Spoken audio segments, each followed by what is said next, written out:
বিশ্বজুড়ে কেন্দ্রীয় ব্যাংকগুলোর কাছে ডলার এবং অন্যান্য বৈদেশিক মুদ্রার পাশাপাশি সোনাও বৈদেশিক মুদ্রা ভাণ্ডার বা রিজার্ভ হিসেবে জমা থাকে।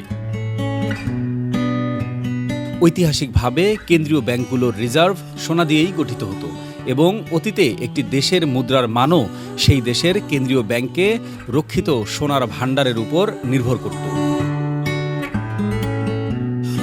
শিল্প উন্নয়ন ও বাণিজ্য লেনদেনে ডলার ব্যবহার শুরু হওয়ার পর কেন্দ্রীয় ব্যাংকগুলো তাদের রিজার্ভ অন্যান্য দেশের মুদ্রা ও বন্ডে স্থানান্তর করে।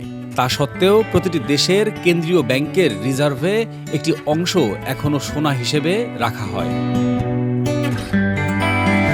মার্কিন আর্থিক প্রতিষ্ঠান জেপি মর্গান বলছে, অনেক দেশের কেন্দ্রীয় ব্যাংক তাদের বৈদেশিক মুদ্রার রিজার্ভ ডলারে না রেখে সোনায় রূপান্তর করছে। ওই প্রতিবেদনে বলা হয়েছে, বিভিন্ন দেশের কেন্দ্রীয় ব্যাংকগুলোর সোনা কেনার ফলে বিশ্ববাজারে সোনার দাম বাড়ছে। 2024 সাল নাগাদ বিশ্বজুড়ে কেন্দ্রীয় ব্যাংকগুলোর কাছে মোট 36,200 টন অর্থাৎ 3,62,00,000 কিলোগ্রাম সোনার রিজার্ভ ছিল, যা কেন্দ্রীয় ব্যাংকগুলোর হাতে থাকা সম্পদের 20%। অথচ 2023 সালে সোনা আকারে সুরক্ষিত সম্পদের হার ছিল 15%। 2024 সালে চীন, তুরস্ক, ভারত, ইরাক এবং আজারবাইজান সেই দেশগুলোর মধ্যে অন্যতম, যারা এক বছরে 20 টন অর্থাৎ 20,000 কিলোগ্রাম সোনা কিনেছে।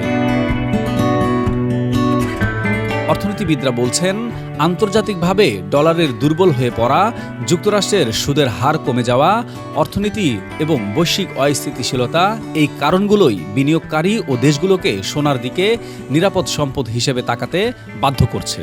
কারণ মুদ্রা বা বন্ডের মতো অন্যান্য সম্পদের মতো সোনার মূল্য কোনো একটি সিদ্ধান্তের ফলে খুব দ্রুত পড়ে যায় না। জেপি মর্গান বলছে, যুক্তরাষ্ট্রের অস্থিতিশীল বাণিজ্য নীতি এবং অনিশ্চিত ভূরাজনৈতিক মিত্রতার পরিপ্রেক্ষিতে এটা মনে করা হচ্ছে যে 2025 সালে কেন্দ্রীয় ব্যাংকগুলো তাদের রিজার্ভে আরও বেশি সোনা যোগ করবে এবং সম্ভবত আরও 900 টন সোনা কিনবে। মোহাম্মদ রাফিউজ্জামান, নন্দন নিউজ।